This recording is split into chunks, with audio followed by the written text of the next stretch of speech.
I have no wish to impose my views upon the ambassador or to embarrass him by asking for impossible improvements.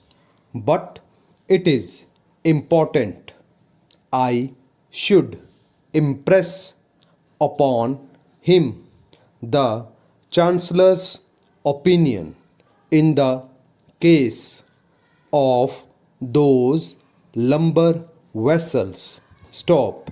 You will see how imperative it is. I should see the ambassador if we are to have any improvement in our relations just now. Stop.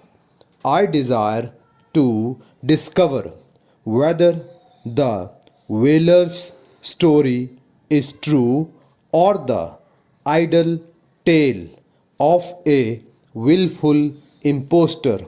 Stop.